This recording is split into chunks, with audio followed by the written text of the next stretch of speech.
Hi everyone, welcome back to D K Sharma education. हाँ, तो आज के इस इम्पॉर्टेंट लेक्चर में हम करेंगे अबाउट द महाजनपद्स।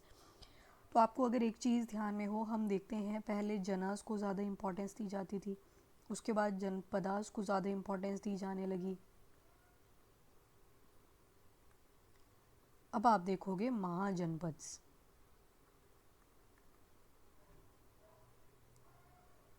जनास का मतलब था सिर्फ कॉमन पीपल। जनपद वॉज द टेरिटरी और महाजनपद बिग टेरिटरीज। अब बड़ी बड़ी टेरिटरीज बनेंगी, ठीक है। जनाज आप देखते हो during the Rigvedic period, janapadas during later Vedic period. अब महाजनपद पे आ चुके हैं हम, तो जो लेटर वैदिक पीरियड जैसे ही ख़त्म होता है उसके बाद स्टार्ट होता है महाजनपद। लेक्चर को स्टार्ट करने से पहले वन इम्पॉर्टेंट थिंग, आप टेलीग्राम चैनल ज्वाइन कर सकते हो in order to get all this PDFs. Although आप अपने नोट्स भी बना सकते हो साथ साथ में, जैसे जैसे मैं लिखती चलूँगी वैसे ही आप लिखते चलना, ठीक है। और उसके अलावा वीडियो को लाइक एंड शेयर ज़रूर करें और चैनल को भी सब्सक्राइब करें। तो चलिए अब स्टार्ट करते हैं बिना देरी के। अब देखो, हमने देखा था जनाज, जनपदास एंड नाउ महाजनपद्स। जनाज में हम देखते हैं कैसी सोसाइटी थी, रूरल, यानी कि ऋग्वेदिक पीरियड में कैसी सोसाइटी थी, तो बिल्कुल रूरल थी। वहीं पे जनपदास वाला पीरियड जो कि आपका लेटर वैदिक पीरियड है, वहाँ पे हम देखते हैं कैसे सोसाइटी हो जाती है, रूरल ही थी अगेन। पर हमने बाय द एंड क्या देखा था, एक टर्म देखी थी नगरा। तो ये पता चलता है कि by the end of later Vedic period हमें क्या देखने को मिल जाता है, थोड़ी सी अर्बनाइजेशन। और उसके बाद जैसे ही लेटर वैदिक पीरियड ख़त्म हुआ तो महाजनपद्स में हम देखते हैं कि अर्बनाइजेशन हो जाती है। अब ये जो अर्बनाइजेशन है ना, इसको बोला जाता है सेकेंड फेज ऑफ अर्बनाइजेशन। अगर ये वाला फर्स्ट फेज था अर्बनाइजेशन का, तो फर्स्ट एरा कौन सा था, तो फर्स्ट एरा कौन सा था अर्बनाइजेशन का, या फर्स्ट फेज कौन सा था अर्बनाइजेशन का, it was Indus valley civilisation. So this is important here, you have to remember these things, ठीक है। आप क्या देखते हो, जैसे ये हड़प्पन सिविलाइजेशन आती है, हड़प्पन से भी पहले देखें तो हमारा स्टोन एज था। स्टोन एज चलता है कम से कम 5 मिलियन ईयर्स से 6000 BCE तक, ठीक है। फिर उसके बाद चालको भी आया था, और फिर आता है हड़प्पन। हड़प्पन चलता है अराउंड 2600 से 1500 तक। फिर आता है वैदिक पीरियड आपका, जो चलता है 1500 से 500 BC तक। तो अब आपका जो महाजनपद आएंगे ना, तो ये लाए करेंगे इन 600 BCE। 600 BCE से ये स्टार्ट हो जाएंगे जो आपके महाजनपद हैं। That is the overall view of your time period, ठीक है। तो ये इम्पॉर्टेंट है, याद रखना इसको। अब अगर फिर से महाजनपद की बात करें तो कौन से एरिया में लाए करते थे, तो देखो फिर से वही एक्सटेंट रहेगा जो हमने लेटर वैदिक पीरियड का देखा था। यहाँ पे नॉर्थ वेस्ट में पड़ता था पंजाब वाला एरिया, ज़्यादा जो फोकस था इनका यहाँ पे था, नॉर्थ वेस्ट पंजाब। यहाँ से लेके आप चले जाओ बिहार, यहाँ पे तो बिहार में एक जगह थी, बिहार का जो नॉर्थ वाला पार्ट था, तो नॉर्थ में पड़ता था एक जगह जिसको बोलते थे विदेहा। तो विदेहा तक इनका एक्सटेंड जो है वो लाए करता है, ठीक है। ये गंगेटिक प्लेन आ जाता है, इंडो गंगेटिक प्लेन। अब देखो महाजनपद में ना आप एक चीज़ नोटिस करोगे, ये बहुत ज़्यादा फ्लरिश हुआ। अब फ्लरिश हुआ तो कोई ना कोई रीज़न रहे होंगे ना। अच्छा देखो, एरियाज़ में एक साथ भी लिख देती हूँ यहाँ पे। एरियाज़ कौन कौन से थे, तो नॉर्थ वेस्ट का आपने पंजाब देख लिया। मिडल वाले पोर्शन में देखोगे तो आपको थोड़ा सा नॉर्थ वेस्ट इस तरफ को चलोगे तो हरियाणा आ जाएगा, लाइन में ही है ये, ठीक है। नॉर्थ वेस्ट के लेफ़्ट में चलोगे तो हरियाणा, राइट में चलोगे तो हरियाणा आ जाएगा। उसके लेफ़्ट में जाओगे तो वेस्टर्न यूपी आ गया, वेस्टर्न वाला पार्ट भी था और ईस्टर्न यूपी वाला पार्ट भी था, महाजनपद ने ऑक्यूपाई करा हुआ। उसके बाद बिहार में पहुंच जाओगे आप, ठीक है। बिहार में भी एंडिंग पॉइंट कहाँ पे होगा, विदेहा, ठीक है। अब देखो ये जो महाजनपद का एरिया था ना, दैट वाज हाईली अर्बनाइज्ड, ठीक है, शहर थे प्रॉपर बने हुए। एक तो ये रीज़न। इतनी ज़्यादा सक्सेस कैसे मिली महाजनपद को, ऐसी क्या खास बात थी जो इनको इतनी सक्सेस मिलती चली? यहाँ पे बहुत अच्छा रेनफॉल था, तो अगर रेनफॉल अच्छा है तो एग्रीकल्चर भी अल्टीमेटली अच्छा हो जाएगा इनका। इसके अलावा जो आयरन प्रोडक्शन सेंटर थे वो बहुत ज़्यादा बने यहाँ पे। आयरन प्रोडक्शन सेंटर्स काफ़ी ज़्यादा फ्लरिश हुए इन दीज एरियाज़। इसकी वजह से जो महाजनपद से वो काफ़ी ज़्यादा सक्सेसफुल हुए। अब देखो इतनी सारी चीज़ें हैं, अर्बनाइज्ड है, रेनफॉल है, एग्रीकल्चर है, तो यहाँ पे लोग जो थे वो फुल्ली सेटल हो गए। फुल्ली सेटल होने के साथ साथ हमने बोला महा यानी कि बहुत बड़ी चीज़, बिग, जनपदास, टेरिटरीज। अब देखो जितने भी राजा लोग आएंगे ना आगे, अब हम देखेंगे हरिंका डायनेस्टी, शिशुनाग डायनेस्टी, वो सारी चीज़ें, तो उसमें हम देखेंगे जो लड़ाइयाँ होंगी ना वो किस चीज़ को लेके होंगी, इन एरियाज़ को लेके होंगी। कोई आप नोटिस करो कि वहाँ पे कोई अंगा को मल्ला से कनेक्ट कर रहा है, कोई काशी को इसमें मर्ज कर रहा है, कोई मगध को इसमें मर्ज कर रहा है। फिर बाय द टाइम हम देखेंगे मगध किस तरह से बहुत ज़्यादा पावरफुल हो जाता है। उसके अलावा आप देखोगे कि ये लोग बहुत स्ट्रॉन्ग अलाइंसेस बना रहे थे, यानी कि मान लो कोई ज़्यादा स्ट्रॉन्ग है ना इनसे, तो ये क्या करेंगे, उनके साथ अलाइंस ही बना लेंगे, मतलब उनके साथ कोऑपरेशन कर लेंगे, चाहे मैरिज कर लेंगे, मराइटल अलाइंस, शादी कर लेंगे, फिर क्या हुआ उधर वो रिश्ता बन गया ना, फिर थोड़ी लड़ेंगे, फिर कोई बैटल नहीं होगी। तो यहाँ पे हम देखेंगे थ्रू आउट द महाजनपद कि इनकी अलाइंस भी बहुत ज़्यादा स्ट्रॉन्ग बनेंगे, ठीक है। अब देखो मैंने अभी आपको बताया कि आयरन प्रोडक्शन सेंटर्स यहाँ पे काफ़ी ज़्यादा बन चुके थे, तो अगर आयरन प्रोडक्शन सेंटर्स बने थे तो इनके पास आयरन टूल्स जो थे वो बहुत अच्छी क्वालिटी के थे। आयरन का ही वेपन भी आप बोल सकते हो, वेपन्स बहुत ज़्यादा बनवाए इन्होंने, और अगर वेपन्स होंगे तो this will help them to conquer more and more territory.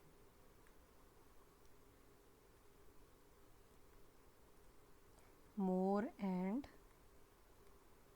More territory, ठीक है। और आयरन अवेलेबल था तो इनके प्लो शेयर्स बहुत अच्छे बने हुए थे, बहुत अच्छी क्वालिटी के थे, तभी तो एग्रीकल्चर इतना ज़्यादा प्रेवलेंट किया, ठीक है। अब बोला गया कि जना को इतनी ज़्यादा इंपॉर्टेंस ना देते हुए बड़ी बड़ी टेरिटरीज पे फोकस किया गया कि किस तरह से हम अपनी टेरिटरी को ज़्यादा बड़ा कर सकें, ठीक है। अब हम देखते हैं कि एक बुक है, एक बुद्धिस्ट लिटरेचर है, या आपने ऑल दो पहले अगर पहला लेक्चर किसी ने लगाया है तो उसको पता होगा, एक बुद्धिस्ट लिटरेचर है जिसका नाम है अंगुत्र निकाया। ये मैंने सिर्फ बोला था उस लेक्चर में कि आगे आएंगे, ऑल्दो ये हमने बुद्धिज़्म में कवर करना है। अंगुत्र निकाया, बहुत सारे निकायास होते हैं, जैसे Anguttara Nikaya, Khuddaka Nikaya, Digha Nikaya, so there are so many Nikayas, तो इसमें हम सिर्फ बात करेंगे अंगुत्र निकाया की, दिस इज़ इम्पॉर्टेंट हियर। जो अंगुत्र निकाया है ना, ये कहते हैं कि आपका ये जो महाजनपद वाला एरिया था ये कहाँ पे लाया करता था, बिटवीन हिमालय, यहाँ पे हिमालय और यहाँ जैसे से जाती थी नर्मदा, तो जो हिमालय और नर्मदा के बीच का एरिया है उसको क्या बोलते हैं हम, महाजनपद। तो अकॉर्डिंग टू अंगुत्र निकाया कि land lie between Himalaya and Narmada, तो हिमालय और नर्मदा के बीच में जो एरिया लाया करता है उसको क्या बोलते हैं हम, महाजनपद। तो इनका मानना ये था। और साथ में आपके जो जितने भी बुद्धिस्ट और जैन टेक्स्ट हैं ये बोलते हैं देवर सोलासा महाजनपदास, सोलासा महाजनपदास। सोलासा का मतलब होता है 16, तो इनका बोलने का मतलब है ये जो सारी जगह देख रही है ना, अंग मगध काशी कुसाल वज्जीमाला जेरी वत्स मत्स्य कुरु पंचाल कंबोज गंधार अस्माका सुरसेनी, तो ये सारी जो जगह हैं ये कितनी है टोटल, 16। अब ये 16 है तो एक बार आपको याद भी होनी चाहिए, लोकेशन के अकॉर्डिंग नहीं, पहले तो जगह याद करो, अंग मगध काशी कुशाल वज्जी माला छेदी, वत्स,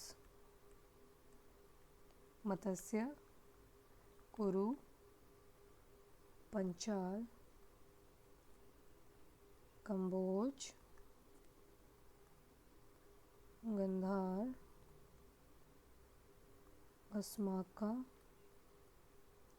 सुरसनी। हो गया ना 16। 1 2 3 4 5 6 7 8 9 10 11 12 13 14 15। अरे एक छूट गया, अवंती कर दिया। हाँ अवंती छूट गया, अवंती कर लो यहाँ। हो गया 16। ठीक है, तो ये थे आपके 16 महाजनपद। कई सारे पुराण थे जिसमें बोला गया कि 9 ही थे, कईयों में बोला गया 8 ही थे, बट हम देखते हैं जो अंगुत्तर निकाय में बताया गया था, या फिर जो आपके बुद्धिस्ट और जैन टेक्स्ट था एक, जिसका नाम था भगवती सूत्र।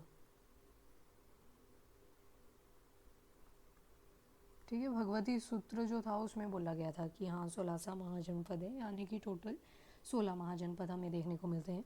अभी अगर ये याद ना भी हुए तो कोई बात नहीं, अभी हमें ना इनकी कैपिटल्स देखनी पड़ेंगी। कैपिटल सारी याद नहीं रखनी है, बट ये होता है कि कई बार ना मैच द फॉलोइंग आ जाता है कि किसकी कैपिटल कौन सी है, तो वहाँ पे फिर आपको एक्यूरेट पता होना चाहिए। ठीक है, तो उसकी वजह से मुझे कैपिटल्स आपको करवानी ही पड़ेंगी। और जो कईयों के रूलर थे वो ज़्यादा इम्पॉर्टेंट थे, जैसे प्रसेनजीत आते हैं, चेतक आते हैं, तो ये कुछ इम्पॉर्टेंट ऐसे रूलर थे जिनके बारे में हमें पता होना चाहिए, तो उनके बारे में मैं थोड़ा थोड़ा आपको बता दूंगी साथ में ही। ठीक है, now we will be doing capitals. तो कैपिटल्स किसकी हैं? ऑफ महाजनपदास। ठीक है, चलो 1 बाय 1 देख लेते हैं अब। चलिए, तो जो फर्स्ट स्टेट आएगी, देखो रूल एक ही रहेगा, इधर स्टेट होगी यानी कि अंग मगध काजी खुजाल वगैरह, फिर आएगी कैपिटल, और उसके बाद होगा कोई किंग या फिर कोई यूनिक फीचर उस जगह को लेके। ठीक है, कोई unique aspect. Same is the case here, पहले आएगी स्टेट, फिर आएगी कैपिटल, फिर कोई किंग का नाम या फिर कोई यूनिक चीज़ थी उस जगह को लेके, अगर कोई यूनिक एस्पेक्ट, यूनिक फीचर, तो वो चीज़ हम यहाँ पे देखेंगे। अब स्टेट, कैपिटल, किंग या फिर कोई unique feature. State, capital, king, unique feature. करें स्टार्ट? चलिए जी 1 बाय 1 देखते हैं अब। तो we are going to do about the capitals of the states. तो सबसे पहले हम करेंगे अंग के बारे में। ठीक है, अंग क्या बोला सबसे पहले? अंग। अंग की कैपिटल, अंग जो था आपका बिहार वाले एरिया में पड़ा करता था, और आज की जो मोंगियार और भागलपुर करके वहाँ पे डिस्ट्रिक्ट्स हैं वहाँ पे ये लाया करता था, तो वो चीज़ इतना ध्यान में मत रखना, चाहे से इतना याद रख लेना कि ये बिहार वाले एरिया में पड़ता था अंग। तो अभी कैपिटल से आपको याद भी आ जाएगा जब मैं कैपिटल बोलूँगी। तो कैपिटल थी इसकी चंपा। अंग की कैपिटल क्या थी? चंपा। तो ये जो चंपा लाया करती है ये आज भी गंगा और चंपा रिवर के कॉन्फ्लुएंस पे है, Ganga and Champa river Confluence. ठीक है, कैपिटल भी याद रह जाए बहुत है। तो चंपा के बाद बोला जाता है कि ये जो चंपा हुआ करता था it was very important trade route, यानी कि यहाँ से ट्रेड किया जाता था, और बहुत स्पेसिफिक बोले तो सुवर्णा भूमि भी बोला जाता था इसको। यहाँ से स्वर्ण भूमि में, सॉरी स्वर्ण भूमि कौन सा पड़ता है आपका? स्वर्ण भूमि, अपना जो साउथ ईस्ट वाला एरिया है उसको बोलते हैं स्वर्ण भूमि। ठीक है, स्वर्ण भूमि, साउथ ईस्ट जो कंट्रीज़ आ गई हैं आपकी, लाओस, कंबोडिया वगैरह, वो सारी आ जाती हैं स्वर्ण भूमि में। तो ये ट्रेड रूट हुआ करता था टुवर्ड द स्वर्ण भूमि। अब देखो अंग ये वाले एरिया में पड़ा है, यहाँ पे मैंने हाईलाइट कर दिया यहाँ पे। तो अंग की कैपिटल क्या आ गई? चंपा। चंपा किन किन रिवर्स के कॉन्फ्लुएंस पे है? तो गंगा और चंपा। यहाँ आ गया आपका चंपा। अब देखो ईस्टर्न साइड पे है तो स्वर्ण भूमि इधर जाएगा, ये यहाँ पे साउथ ईस्टर्न कंट्रीज़ जितनी भी आपकी वहाँ तक स्वर्ण भूमि। ठीक है, पहले इसको स्वर्ण भूमि ही माना जाता था, जो आपका साउथ ईस्ट वाला एरिया था। बाद में इनकी इकॉनमी बहुत ज़्यादा डिग्रेड हुई तो उस वजह से बहुत ज़्यादा चेंजेस आ जाते हैं। एनीवेज, अंग आ गई, फिर आती है काशी। काशी जो है आपका ये यूपी वाले एरिया में पड़ता है, और स्पेसिफिकली अगर बात करी जाए तो ईस्टर्न यूपी में पड़ेगा। That will lie eastern UP. Ayodhya वाला एरिया इसी में आ जाता है। ठीक है, और ये कापिल वास्तु पढ़ते हो ना आप, शाक्यज ऑफ कापिल वास्तु, तो उनकी टेरिटरी भी यही हुआ करती थी। एनीवेज, आपको सिर्फ इतना याद रखना है कि जो काशी है ये यूपी वाले एरिया में रहा करता था। और इसकी अगर कैपिटल देखें तो दो थी। कैसे? एक नॉर्थ में थी, एक साउथ में थी। अगर नॉर्थ वाली कैपिटल की बात करूं तो उसका नाम था श्रावस्ती। नॉर्थ वाली कैपिटल का नाम आ जाता है श्रावस्ती, और साउथ वाली कैपिटल का नाम आ जाता है कुशावती। ठीक है, ये दो कैपिटल्स थी आपके काशी की, एक नॉर्थ साइड में श्रावस्ती और साउथ साइड में कुशावती। गलत बता दिया शायद, ओहो काशी का बता दिया, कुशाल था ये। ठीक है, आई एम सॉरी, ये कुशाल था। कुशाल आपका कहाँ पड़ता था? ईस्टर्न यूपी में, यहाँ पे। ठीक है, काशी तो नीचे आ गया ना फिर, चलो कोई बात नहीं। काशी भी आपका यूपी में ही है, पर जो ये कैपिटल्स हैं, नॉर्थ में श्रावस्ती और साउथ में Kushavati, they are in Kashi. अरे यार, फिर से काशी बोल रही हूँ, कुसाल, कुसाल में पड़ता है ये। ठीक है, यहाँ से एक रिवर जाती है जिसका नाम है सरायू। क्या नाम है? सरायू। सरायू जो है यहाँ से जाती है बीच से, और ये डिवाइड कर देती है इन दोनों कैपिटल्स को। नॉर्थ में आ जाती है श्रावस्ती, साउथ में आ जाती है कुशावती। खास बात क्या है, यहाँ के किंग किंग हुआ करते थे यहाँ पे प्रसेनजीत। अभी देखना प्रसेनजीत के बारे में आगे आएगा। और ख़ास बात ये थी प्रसेनजीत की कि एक तो बुद्धा के कंटेम्प्रेरी थे, यानी कि बुद्धा भी इनके टाइम पे ही हुआ करते थे, तो कंटेम्प्रेरी टू बुद्धा। ठीक है, he was contemporary to Buddha, तो इसी वजह से प्रसेनजीत के बारे में आपको थोड़ा सा याद रखना पड़ेगा। एनीवेज, जब हम इनके वो पढ़ेंगे ना सारे कि हर्यंकर डायनेस्टी में कौन किंग था और शिशुनाग डायनेस्टी में कौन किंग था, तो वहाँ पे दोबारा से प्रसेनजीत का मेंशन किया जाएगा। हम देखते हैं एक जगह पे कि, चलो वो आगे बताऊंगी, अभी छोड़ो इसको, अभी इतना याद रखना। तो अभी तक हमने दो स्टेट्स कर ली, वन इज़ द अंग, दूसरी है कुसाल। अंग की कैपिटल वॉज चंबा, कुसाल की कैपिटल वॉज टू, क्योंकि सरयू रिवर आ जाती है जो उनको दो हिस्सों में बांट देती है। नॉर्थ में आती है श्रावस्ती, साउथ में आती है कुशावती। नेक्स्ट स्टेट की बात करें तो काशी है। अगेन ये भी ईस्टर्न यूपी में लाया करती है। इसके साथ इसकी जो कैपिटल है वो इजी है याद रखना, वाराणसी, जिसको आज बनारस भी बोला जाता है। ठीक है, इसमें कुछ खास फीचर नहीं था, आप यूनिक एस्पेक्ट बोले अगर, तो बस इसमें इतना याद रख लेना। फिर आता है वज्जी के बारे में। वज्जी जो है ये गंगा रिवर के नॉर्थ में लाया करता है।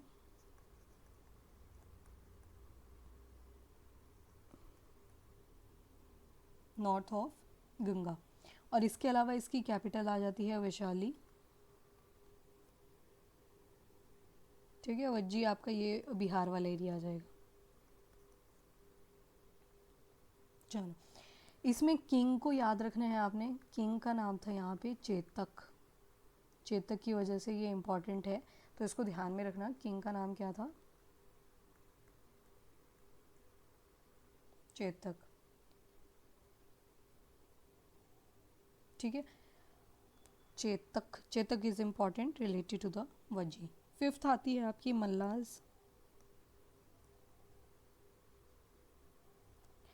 ये देखो यहाँ पे जगह भी देखते चलना साथ साथ में, ये आ गई काशी, इधर आ गया हमने कौन सा करा, और वज्जी, और अभी कर रहे हैं हम मल्लाज।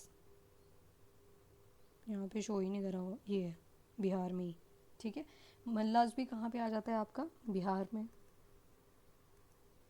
इसकी कैपिटल आती हैं दो, वन इज़ कुशीनारा जहाँ पे डेथ होती है बुद्धा जी की, और सेकंड पावा। तो आपकी मल्लास की यही खास बात है कि कुशीनारा में क्या हुआ था, डेथ हो गई थी of Buddha, death of Buddha Kushinara में। और उस फेज़ को क्या बोलते हैं, महापरिनिर्वाण, महापरिनिर्वाण। ठीक है, इसको ध्यान में रख लेना, महापरिनिर्वाण। तो ये फिफ्थ आ गया आपका। अब आता है नेक्स्ट स्टेट जो थी छेदी। छेदी पड़ता है आपका बुंदेलखंड वाले एरिया में, यानी कि यूपी अगेन। छेदी बॉर्डर वाले एरिया पे, ठीक है। ये छेदी, छेदी की कैपिटल याद रखना इतना ज़रूरी नहीं है, सुक्तिमती थी। कुछ ज़्यादा हिस्टोरिकल एविडेंसेस नहीं देखने को मिलते सुक्तिमती से। किंग यहाँ पे शिशुपाल हुआ करते थे।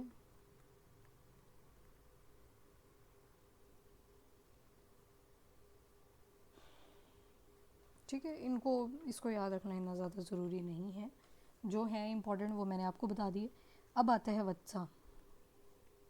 वत्सा लाया करता है on the bank of river Yamuna.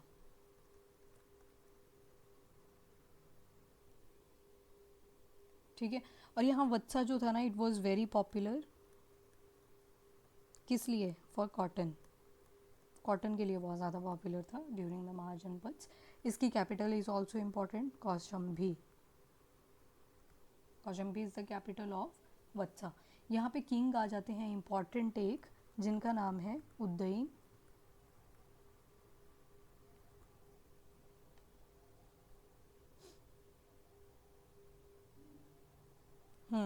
अब यहाँ पे ना आपको थोड़ा सा याद रखना पड़ेगा लिटरेचर के बारे में। तो ये जो उदयन किंग थे ना, ये बहुत सारे लिटरेचर्स में हीरो दिखाए गए हैं। जैसे एक भाषा के द्वारा लिखा गया है स्वप्न वसुदत्ता।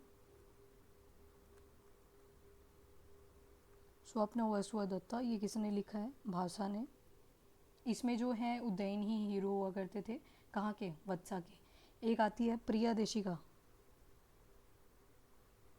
प्रियदेशिका, और एक और है रत्नावली।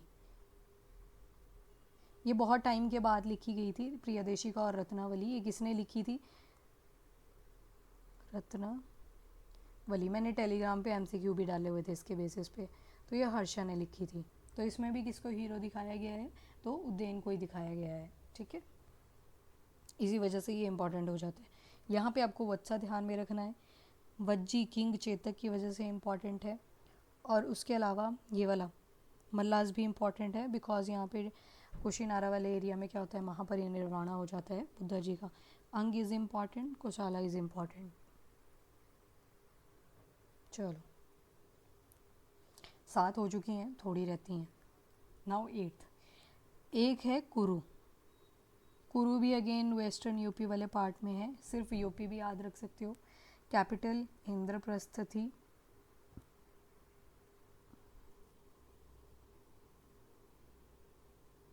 और ये बोला जाता है कि जो कॉन्फ्लिक्ट हुआ था ना कुरु क्लैंस के बीच में, वो यहीं पे हुआ था।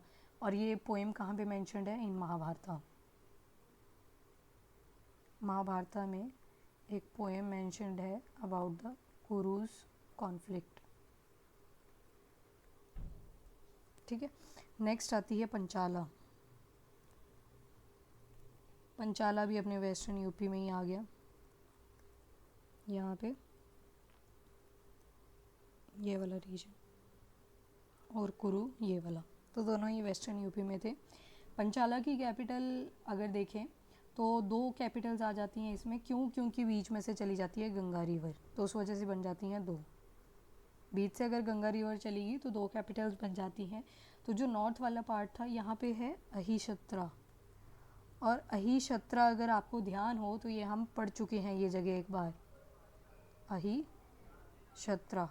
यहाँ पे हमें वो मिले थे ओपन फायर के evidences during the letter Vedic period, जिसके बेसिस पे हमने बोला था कि ये जो इनकी जॉइंट फैमिलीज थी, दे वर वेरी बिग, और इस वजह से उनको एक ओपन एरिया करना पड़ता था फायर के लिए, और वहाँ पे फिर खाना बना करता था सभी के लिए। तो अहिशत्रा थी और अतरंजी खेड़ा थी। ठीक है, तो यहाँ पे हमें अहिशत्रा के बारे में ही पढ़ना है। तो अहिशत्रा आ गई, और दूसरी जो साउथ वाले पार्ट में पड़ती है इनकी कैपिटल, दैट इज़ द काम्पिल्या। काम्पिल्या, ठीक है। ये दोनों कैपिटल्स आ जाती हैं आपके पंचाल वाले एरिया में। ये सिटी इसलिए इम्पॉर्टेंट हो जाती है आपकी पंचाला वाली, क्योंकि यहाँ पे एक बहुत इम्पॉर्टेंट सिटी है, फेमस सिटी, जो आप थ्रू आउट द हिस्ट्री पढ़ते ही रहते हो, और उसका नाम था कन्नौज। कन्नौज की वजह से ये सिटी जो है थोड़ी इम्पॉर्टेंट हो जाती है, तो आपको ये ध्यान में रखना है। जो कन्नौज है ये कहाँ पे लाया करता था, तो आपके पंचाला में ही, ठीक है। उसके बाद नेक्स्ट स्टेट करेंगे। नेक्स्ट स्टेट मैं बता देती हूँ आपको, अस्माका। ये अस्माका की क्या खास बात लग रही है मैप को देख के? एक तो ये साउथ मोस्ट वाले पार्ट में लाया करती थी, ठीक है, साउथ ऑफ द पोर्शन। बाकी जितनी भी ये स्टेट्स थी ना, यहाँ जैसे लाया करता था विदेहा, विदेहा के नॉर्थ डायरेक्शन में ही थी सारी जगह। ये जो सारी जगह है ना, ये विदेहा के नॉर्थ में ही थी। बस एक अस्माका ऐसी थी जो विदेहा के साउथ में पड़ती थी। अरे विदेहा बोल रही हूँ, सॉरी। यहाँ पे विंध्यास, विंध्यास रेंज के बाकी सारी नॉर्थ में पड़ती थी, सिर्फ अस्माका एक ऐसी थी जो साउथ में पड़ती थी। तो एक तो खास फीचर ये आ जाएगा अस्माका का। और ये किसकी capital? Capital is Potali. Potali is the capital, और in south of Vindhyas range, बीच से जाती है ना विंध्यास रेंज, विंध्यास रेंज, ठीक है। 10 हो गई हैं।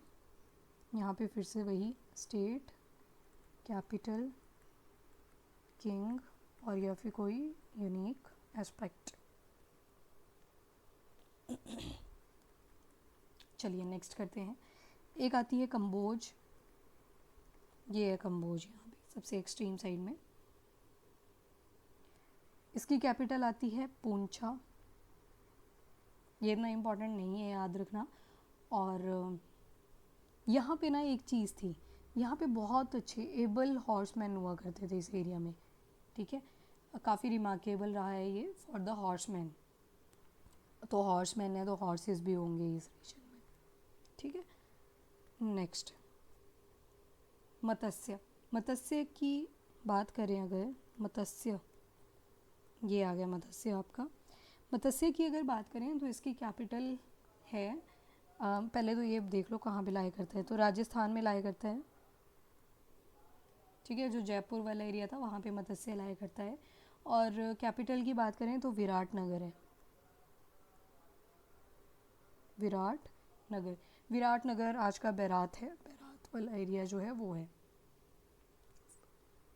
हो गया वो जूम, सबसे डेंजर लगता है मुझे यही आ गया, ठीक है। जो आज का बैरात वाला एरिया है वही है विराट नगर।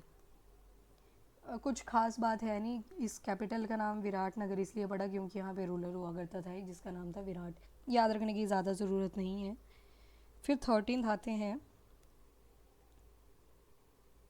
अवंती। अवंती पड़ता है मालवा वाले एरिया में, यानी कि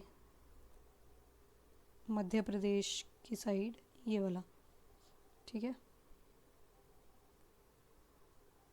अवंती की कैपिटल देखें तो ये भी अगेन 2 पार्ट्स में डिवाइड हो जाती है। क्योंकि यहाँ से जाती है विंध्यान रेंज, और जैसे विंध्यान रेंज इसके बीच से गई तो नॉर्थ अवंती, नॉर्थ वाली कैपिटल आ जाएगी उज्जैन, और साउथ में आ जाएगी महिष्मती,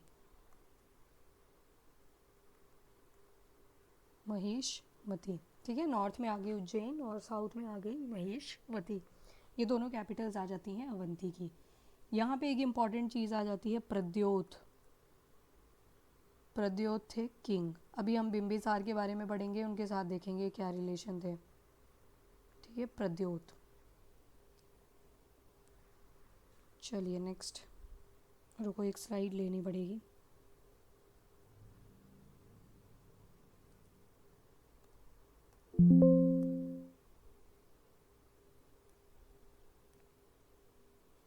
कितने हो गए थे टोटल? 13, 14, 15, 16, इसमें ही आ जाएगा सारा।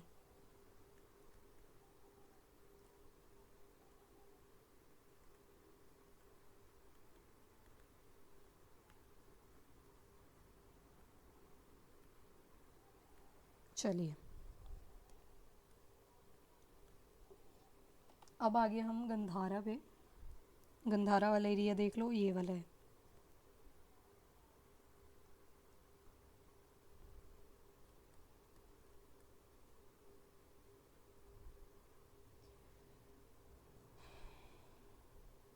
गंधारा की अगर बात करें तो इनकी कैपिटल वाज वही तक्षशिला।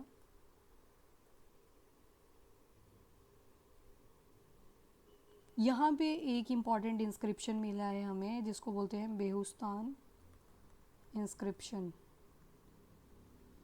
जो बेहुस्तान इंस्क्रिप्शन है ये हमें एक्मेनिड एम्परर हुआ करता था डेरियस करके, उसके बारे में बताता है कि किस तरह से गंधारा जो था उन्होंने कॉन्कर करा था।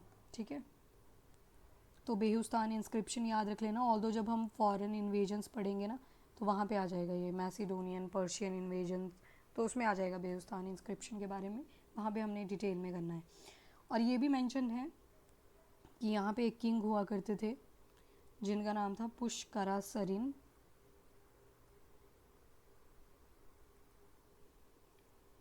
और इनके काफ़ी अच्छे रिलेशन थे विद द मगधी। मगध जो था ना उनके साथ काफ़ी अच्छे रिलेशन थे इनके। चलो नेक्स्ट एक आती है सुरासेनी। सुरासेनी, सुरासेना, जो मर्जी बोल लो। सुरासेनी जो था इसकी कैपिटल आती है मथुरा। इजी है, मथुरा तो सभी को पता होता है।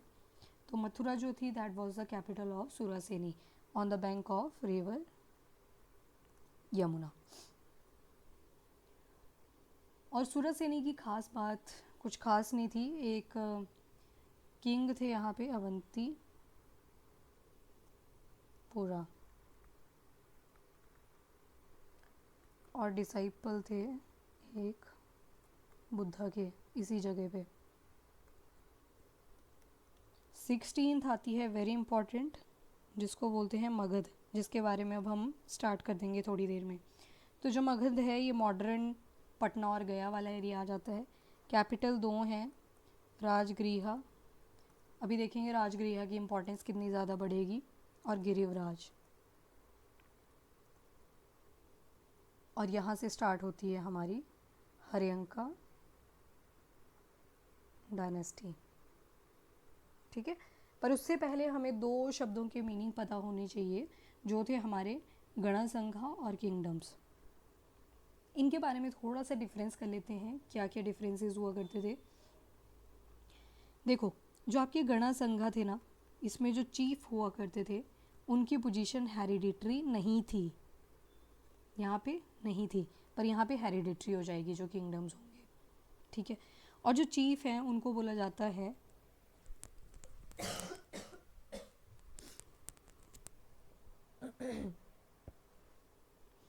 जो चीफ है उनको बोला जाता है या तो गणा राजा या फिर गणापति। थोड़ी सी ट्राइबल लुक आ गई ना इसमें। तो जैसे हम पहले पढ़ते थे वैसा ही था, पर यहाँ पे क्या है,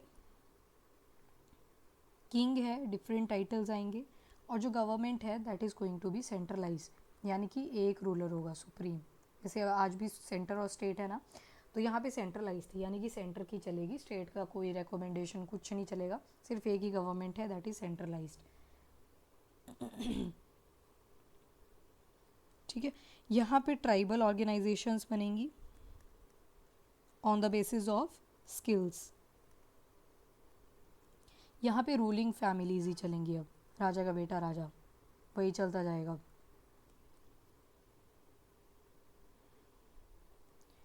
अब लोकेशन की अगर बात करें थोड़ी थोड़ी तो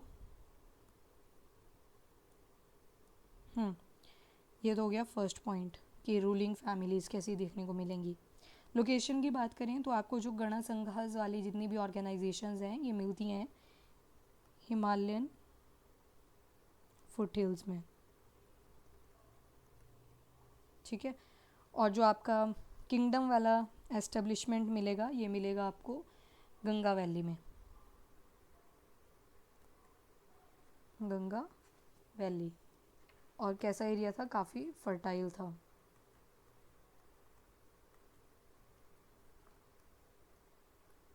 चलो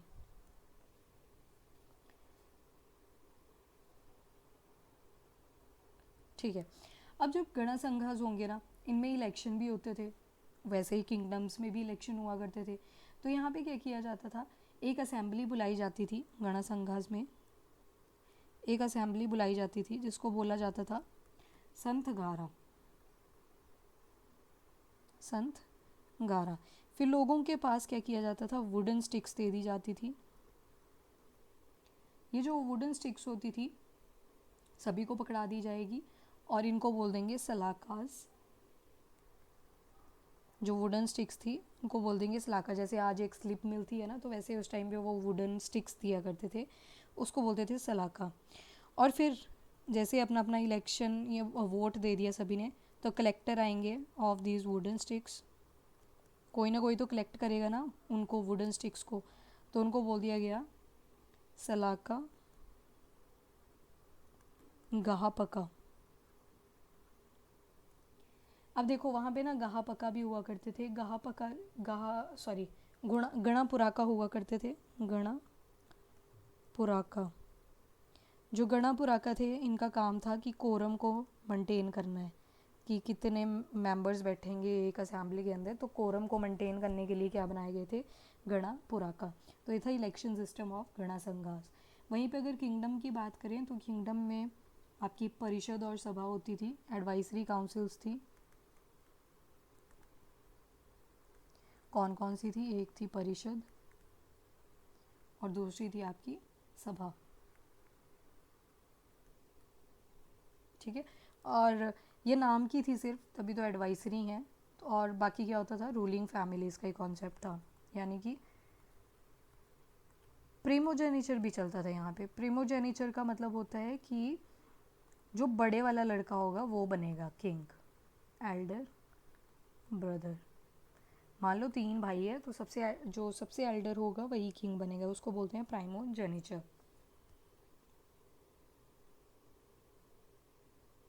अब जो गणा संघास थे ना, यहाँ पे भी स्ट्रेटिफिकेशन थी, पर 2 ही लेवल पे थी।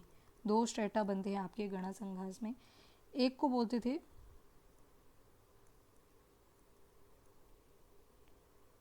क्षत्रिय राजाकुला और दूसरे आते हैं दास और कर्मकारास।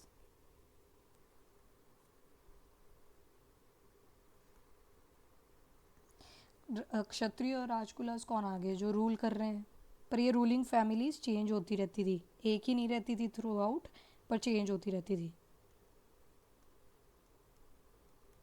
Ruling families. वहीं पे ये दास और कर्मकारास कौन हुआ करते थे, जो वर्कर हुआ करते थे, स्लेव्स हुआ करते थे। ये थी स्ट्रैटिफिकेशन आपके गणा संघा में।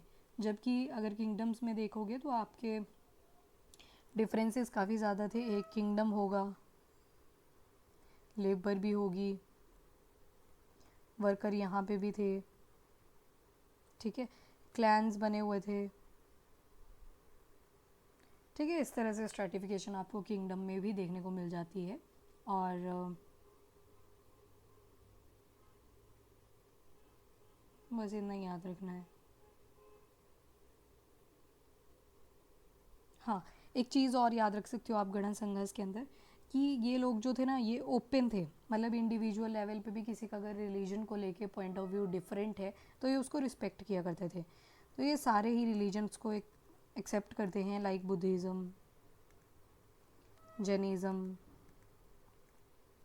और बाकी जितने भी वहाँ पे रिलीजन चल रहे थे। पर जो किंगडम्स थे इनमें ब्राह्मणिकल रिचुअल ज़्यादा फॉलो किए जाते थे, ठीक है।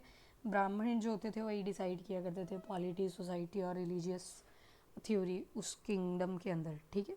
तो ये रिलीजन को लेके है। तो ये गणा संघास और किंगडम्स के बीच में डिफरेंस है, याद रखना पड़ेगा ये भी थोड़ा थोड़ा। चलिए अब देखते हैं हम कि अब होता है rise of Magadh. Political conflict आते हैं, 3 डायनेस्टीज एस्टेब्लिश होती हैं, हर्यंका डायनेस्टी, शिशुनाग डायनेस्टी और नंदा डायनेस्टी। यहाँ पे ना पहले एक चीज़ याद कर लो, कौन कौन से रूलर आएंगे। पहला आएगा बिम्बिसार, हर्यंका डायनेस्टी के अंदर बिम्बिसार। दूसरा आएगा उज्जैन,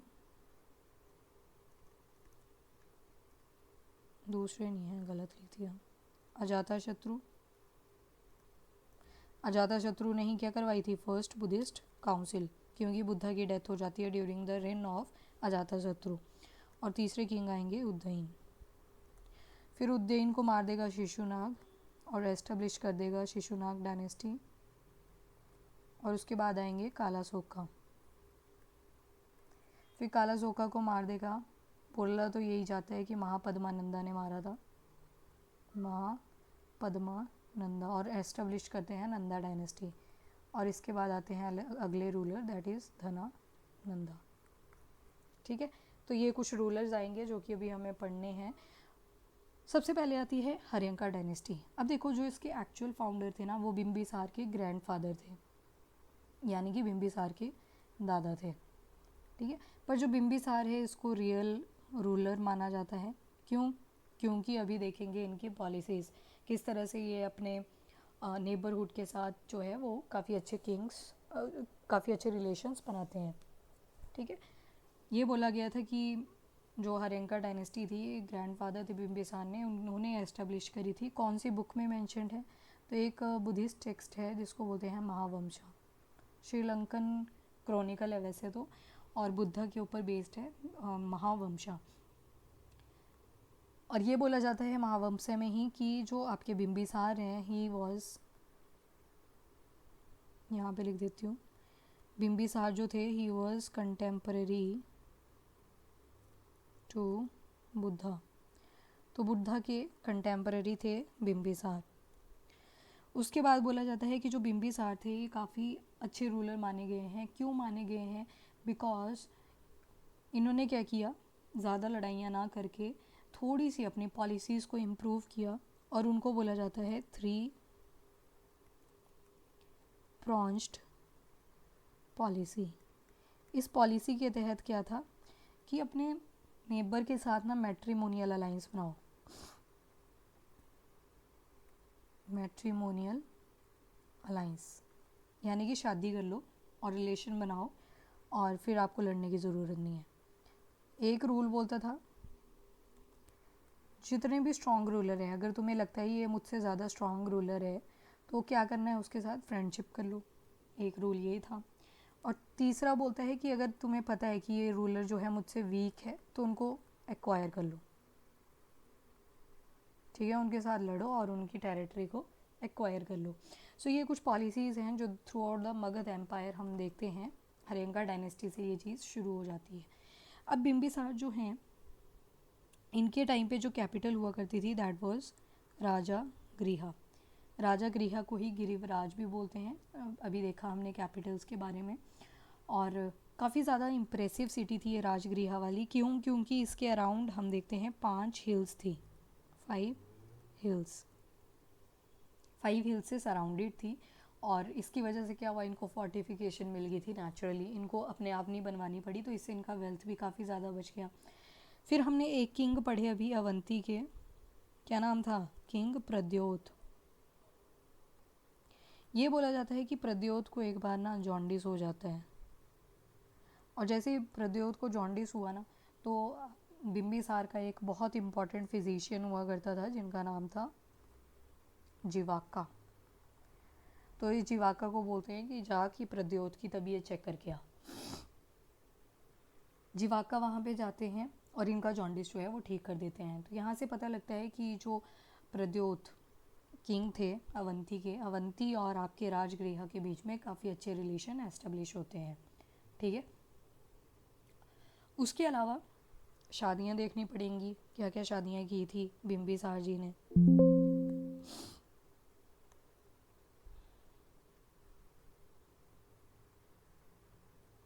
अब देखो, इन्होंने 3-4 शादियाँ करी हुई थी, जिनमें से इम्पॉर्टेंट वन जो थी वो बता देती हूँ। एक तो करी थी किंग कुशाल, किंग ऑफ कुशाला।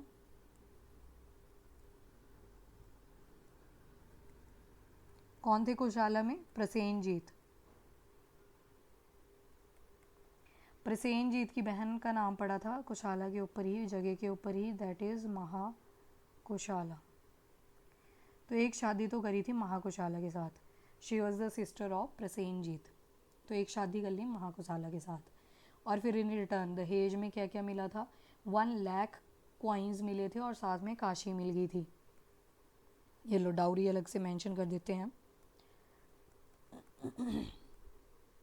एक तो मिल गई काशी और साथ में मिले 1 लाख कॉइन्स। ये पहला मैट्रिमोनियल अलाइंस था बिम्बिसार का। फिर इसके बाद एक और शादी करते हैं। लिच्छवी प्रिंसेस थी, नाम था चेलना, ठीक है। शी वॉज फ्रॉम वैशाली और इन्हीं का जो लड़का है चेलना का, सन ऑफ चेलना और बिम्बिसार, वो बनता है नेक्स्ट रूलर जिसका नाम था अजातशत्रु। अभी देखना अजातशत्रु को बहुत जल्दी लगेगी राजा बनने की, और ये क्या करेगा, अपने फादर को बोलते हैं कि इसने ही मार दिया था। बिम्बिसार की जो हत्या थी वो किसने करी थी, अजातशत्रु ने, ठीक है। फिर अजातशत्रु जो है ये पंगे लेना शुरू कर देता है प्रसेनजीत के साथ इधर, कि मुझे कोसाला वाला एरिया चाहिए। तो यहाँ भी लड़ने लग जाते हैं अपने नानू के साथ। नानू ही हुए ना एक तरह से, क्योंकि यहाँ पे भी तो वाइफ ही थी आपके बिम्बिसार की, दैट्स व्हाई। नानू नहीं, सॉरी, मामू मामू। और तीसरी जो इनकी वाइफ थी, तो एक मद्र क्लैन हुआ करता था पंजाब का,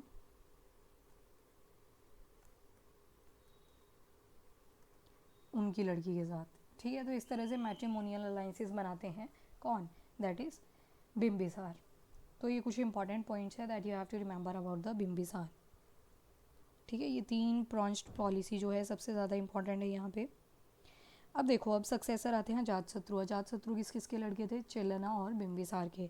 तो कुछ हिस्टोरियंस ये मानते हैं कि जो अजातशत्रु थे उनको बहुत ज़्यादा जल्दी लगी हुई थी, तो इन्होंने क्या किया, इनको था कि मेरे को मगध पर रूल करना है। तो इन्होंने क्या किया जी, बिम्बिसार को ही मार दिया।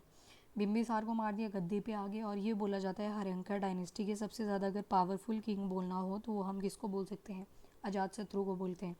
और पॉलिसीज़ अगर इनकी देखें तो वही थी जैसी बिम्बिसार की थी। तो बिम्बिसारा की ही पॉलिसीज़ इन्होंने फर्दर फॉलो करी। इन्होंने जो कोसाला वाला एरिया था उसको कॉन्कर कर लिया, एनेक्स कर लिया है इन शॉर्ट। ऑल्दो बिम्बिसार ने देखो रिश्ता बनाया था ना कोसाला में, महाकोसाला से शादी करके, पर यह अजातशत्रु आया, अजातशत्रु ने क्या किया, कोसाला को ही एनेक्स कर लिया। तो यहाँ से रिलेशन बिगड़ गए अवंती और राजगृह के। 2 इम्पॉर्टेंट इन्होंने मिलिट्री वेपन्स निकाले, और इसी की वजह से जो अजातशत्रु है वो काफ़ी ज़्यादा पॉपुलर हो जाता है। तो बहुत ज़्यादा इनोवेशन दिखी है उन मिलिट्री वेपन्स के अंदर। 2 इनोवेटिव मिलिट्री वेपन्स, क्या क्या नाम था, ये दोनों आपको याद रखने पड़ेंगे। एक था महाशिला कंटका, एक था महाशिला कंटका, दूसरा था रथामुशाला। रथामुशाला में क्या किया जाता था, जो रथ होती थी उसके आगे ना ऐसे शार्प सा वेपन लगा दिया जाता था, तो जो भी लोग उसके आगे आएंगे वो कटते जाएंगे। ये था रथामुशाला। एक था महाशिला कंटका, ये इसको बोलते हैं स्टोन लाइक कैटापल्ट। इसमें क्या किया जाता था, पत्थर निकलेंगे, तोप होती है ना जैसे, वैसा हुआ करता था, और यहाँ से पत्थर निकलते थे। तो बड़े बड़े बोल्डर्स ये फेंका करते थे ऑन द एनिमी, और उससे उनकी डेथ हो जाया करती थी। तो ये 2 इम्पॉर्टेंट इनोवेटिव मिलिट्री वेपन हैं, जो कि जिसके फाउंडर कौन थे, तो आपके अजातशत्रु। तो इसी वजह से ये इम्पॉर्टेंट है चीज़, तो इस चीज़ को भी याद रख लेना, ठीक है। अब क्या हुआ, ऑल्दो जो राजागृह वाला एरिया था वो फोर्टिफाइड तो था, कि साइड में पहाड़ियाँ थी ऑलरेडी, 5 पहाड़ियों से ये सराउंडेड था, पर फिर भी अजातशत्रु को लगा मैंने पंगे ज़्यादा ले लिए हैं तो मुझे इसकी फोर्टिफिकेशन करवानी ही पड़ेगी। तो जो अजातशत्रु हैं ये क्या करते हैं, राजागृह की फर्दर फोर्टिफिकेशन को स्टार्ट कर देते हैं, ठीक है। क्योंकि इनको पता लग गया था कि अब हो सकता है कि अवंती के जो किंग हैं वो मेरे ऊपर अटैक करें, ठीक है। फिर उसके बाद आते हैं एक और इम्पॉर्टेंट पॉइंट पे, जो था death of Buddha. Death of Buddha, या जिसको बोला जाता है महापरिनिर्वाण निर्वाणा कहाँ पे होती है? कुशीनारा में। लास्ट मील जो थी बुद्धा जी ने कहाँ पे ली थी? कुशीनारा में। तो होती है during the rain of Ajatashatru. तो इसी वजह से जो अजातशत्रु हैं ये करवाते हैं फर्स्ट बुद्धिस्ट काउंसिल। टोटल पता है ना 4 हुई थी, पहली करवाई थी अजातशत्रु ने, अभी दूसरी भी साथ साथ में आ जाएगी। और किसने प्रिसाइड करवाई थी? तो महाकशापा। पूरा पढ़ेंगे हम बुद्धिस्ट काउंसिल्स के बारे में, बट ड्यूरिंग द बुद्धिज़्म अभी इतना ही याद रखना। महाकशापा ने प्रिसाइड करवाई थी और किसके, कौन से राजा के अंडर हुई थी? तो अजातशत्रु। इसके बाद आते हैं उज्जैन, और जिसको उदय भद्रा भी बोला जाता है। स्टार्टिंग में हमने पढ़ा उज्जैन किंग के बारे में, और वहाँ पे लिखा कि ये हीरो हुआ करते थे। जब हमने पढ़ा वत्सा के किंग थे कौन? उज्जैन। वो कोई और उज्जैन था जो किंग था, जिसको हीरो बनाया गया था स्वप्न वस्वदत्ता, जो कि भाषा ने लिखी थी, और प्रियदर्शिका और रत्नावली ऑफ हर्षा। तो वो कोई और उज्जैन था। ये उज्जैन हर्यंका डायनेस्टी का है। बहुत ही वीक रूलर था, इतना भी कुछ खास नहीं था इसके बारे में। और ये क्या करता है? एक नई कैपिटल बना देता है पाटलिपुत्र में। ठीक है, पहले पाटलीग्राम बनाया, एक विलेज, फिर उसका पाटलिपुत्र बना दिया, जो और आज की अगर बात करें तो उसको बोलते हैं पटना। ठीक है, और कौन से कॉन्फ्लुएंस पे लाया करता है ये? तो कॉन्फ्लुएंस ऑफ 2 रिवर्स हैं वहाँ पे, एक है गंगा, एक है सोन। गंगा एंड सोन, इन दोनों रिवर्स के कॉन्फ्लुएंस पे लाया करता है आपका पाटलिपुत्र। ठीक है, काफ़ी सेंटर में है, तो इसी वजह से काफ़ी ज़्यादा एडवांटेजियस जगह थी ये। फिर ये बोला जाता है कि मे बी जो उदय भद्रा थे उनको मार दिया गया था पलाका के द्वारा। वो एक अवंती के ही किंग आते हैं बाद में। कुछ का ये मानना है कि पलाका जो थे अवंती के किल्ड हिम, और कुछ का मानना है कि इन्हीं का एक ऑफिसर हुआ करता था इन्हीं के किंगडम के अंदर, जिसका नाम था शिशुनाग, और शिशुनाग ने इसको मार दिया था। फिर कायदे से अगर देखा जाए तो अगली डायनेस्टी भी शिशुनाग ही आती है, तो मोस्टली सेकंड को बोल देते हैं कि हो सकता है फिर शिशुनाग ने ही मारा हो। ठीक है, अब आती है शिशुनाग डायनेस्टी। शिशुनाग डायनेस्टी की अगर बात करें तो ये जो शिशुनाग हुआ करता था ही वॉज अमात्य। अभी अमात्य शब्द ना बड़ा चलेगा, अमात्य का मतलब कुछ नहीं होता, ऑफिसर को बोलते हैं अमात्य। तो एक काफ़ी हाई रैंक पे था ये जो शिशुनाग था, he was high ranking official. और कहाँ पे डिप्लॉयड था? तो वाराणसी वाले एरिया में, जो आज का बनारस है, तो वहाँ पे इसको डिप्लॉय करा हुआ था। और ये बोला जाता है कि जो मगध के लोग थे ना, उन्होंने बोला कि ये जो हमारा किंग है उज्जैन, ये इतना ज़्यादा ठीक नहीं है, तो उज्जैन के अगेंस्ट चले गए थे लोग। तो इसी वजह से शिशुनाग आया, शिशुनाग ने क्या किया? मार दिया उसको। और बोला गया कि जो लोग थे उन्होंने भी ज़्यादा प्रोटेस्ट नहीं करा, तो मतलब वो खुश थे कि अच्छा हुआ उसको मार दिया गया। ठीक है, अब जो शिशुनाग है ये क्या करते हैं? कैपिटल को टेम्परेरली शिफ्ट करते हैं to shift capital to Vaishali. Vaishali में थोड़े टाइम के लिए ये शिफ्ट कर देते हैं कैपिटल को। और जो सबसे ज़्यादा इम्पॉर्टेंट अचीवमेंट मानी जाती है वो थी कि इन्होंने अवंती को डिफीट कर दिया था। अवंती में राजा कौन था? Pradyot. Avanti defeated by him. किसकी डायनेस्टी चल रही थी वहाँ पे? प्रद्योत की।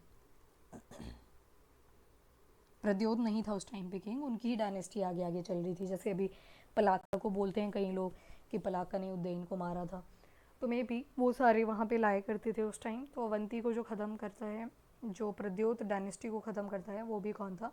शिशुनाग। और इसी तरह अवंती को जोड़ देता है मगध के साथ शिशुनाग। अब शिशुनाग की डेथ हो जाती है तो अगला जो किंग आता है दैट इज़ कालासोका। जो कालासोका था ये सन था शिशुनाग का ही।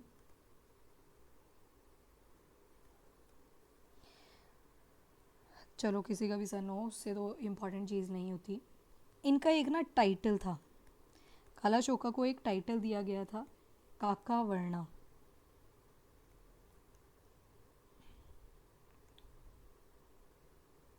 काकावर्णा, काकावर्ण इनको मेंशन किया है पुराणाज में।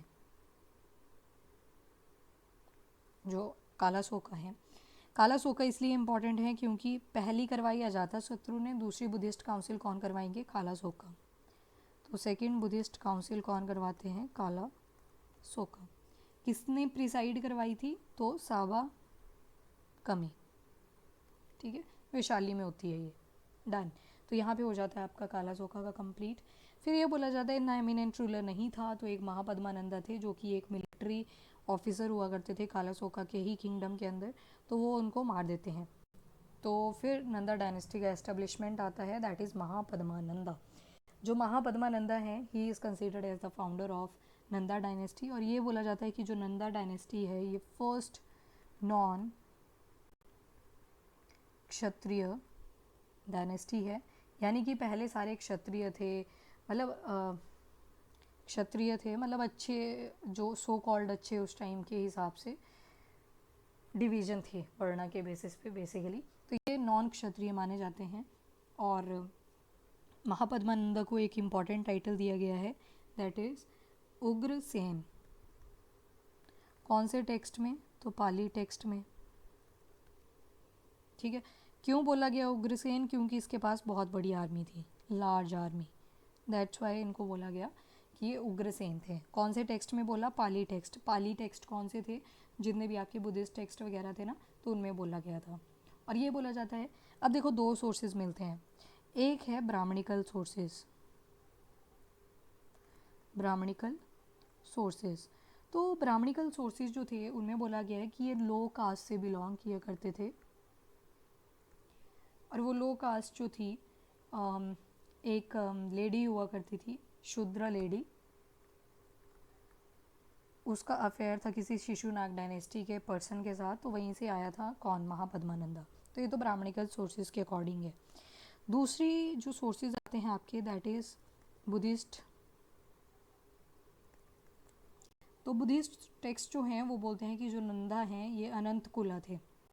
अनंत कुला का मतलब है कि इनका कोई लीनियज नहीं था, ऑफ नो लीनियज। न्यूट्रल सा पॉइंट ऑफ व्यू दे दिया बुद्धिज़्म वालों ने कि इनका कोई खास वो नहीं था, आप बोल सकते हो कि कोई लीनियज नहीं था। ब्राह्मणिकल सोर्सेज में ही एक और बात बोली गई है कि ये अधार्मिक थे।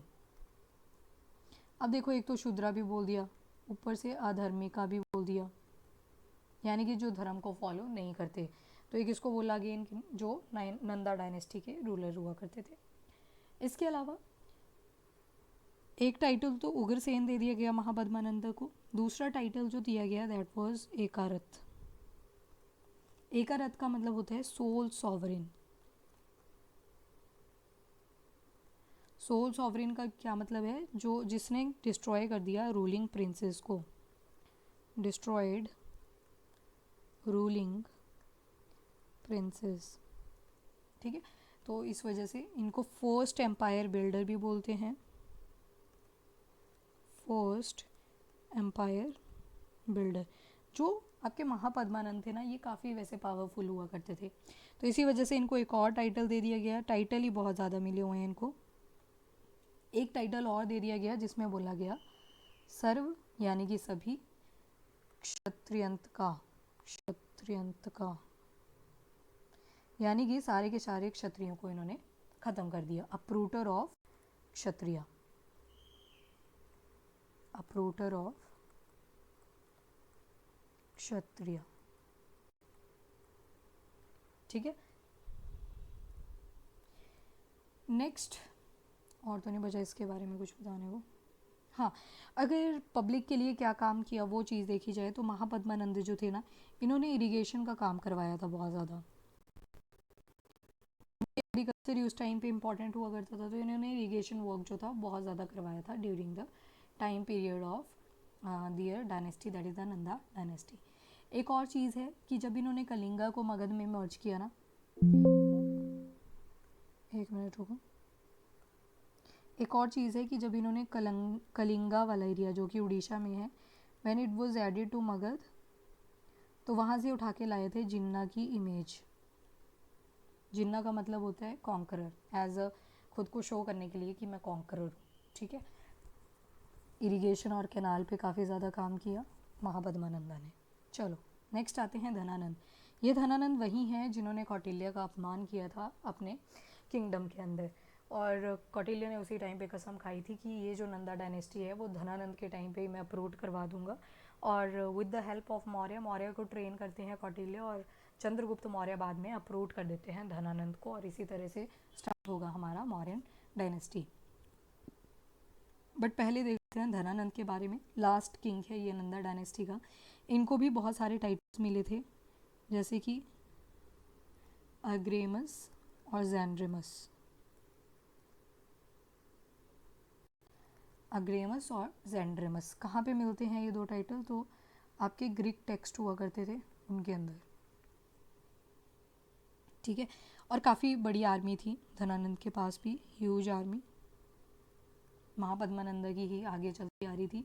और ये बोला जाता है कि जब अलेक्जेंडर आया था ना, अलेक्जेंडर द ग्रेट, जो अलेक्जेंडर आया था और उसने पंजाब को अटैक किया था, बट जैसे ही अटैक किया तो उन्होंने देखा कि जो धनानंद है उसकी आर्मी तो बहुत ज़्यादा बड़ी है, तो उसकी वजह से वो वापस हट गए थे वहाँ से, ये माना जाता है, ठीक है। अलेक्जेंडर भी किसके टाइम पे आया था? धनानंद के, तो ही वॉज कंटेम्परेरियस टू हिम। उसके बाद एक मेजरमेंट की यूनिट इन्होंने फाइंड आउट करी थी,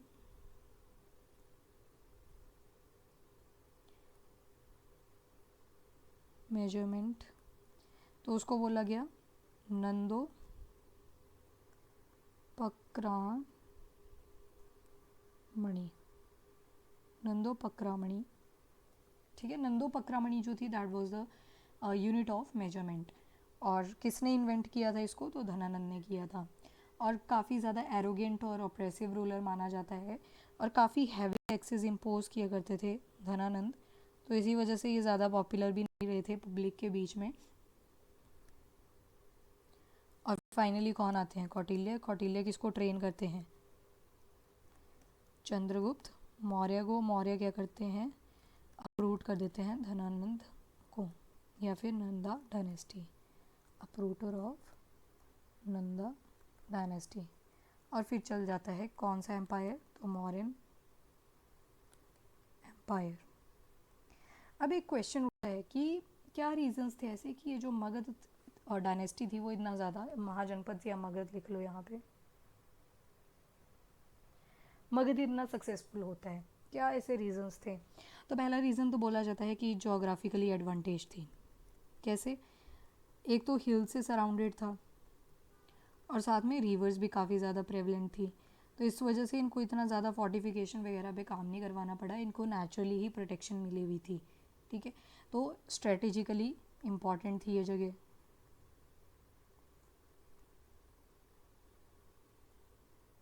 चल, नेक्स्ट आता है कि जो मगध था ये बिल्कुल सेंटर में था, गेंगेटिक वैली में, और गेंगेटिक वाला एरिया जो था दैट वाज हाईली फर्टाइल, और अगर हाईली फर्टाइल था तो यहाँ पे परमानेंट सेटलमेंट्स थे, और परमानेंट सेटलमेंट्स थे तो यहाँ पे एग्रीकल्चर भी काफ़ी ज़्यादा प्रोमिनेंट था, और एग्रीकल्चरल प्रोडक्ट्स को ट्रेड भी किया जाता था, तो इससे इकोनॉमी भी कंटिन्यूसली चली रहती थी। और दूसरी बात, इनके पास स्टैंडिंग आर्मी थी, यानी कि परमानेंट। लेटर वैदिक पीरियड तक हम देखते हैं कि कोई भी स्टैंडिंग आर्मी नहीं थी, क्योंकि उनके पास इतना वेल्थ ही नहीं था, पर यहाँ पे हम देखते हैं कि इनके पास स्टैंडिंग आर्मी लगी थी, ठीक है।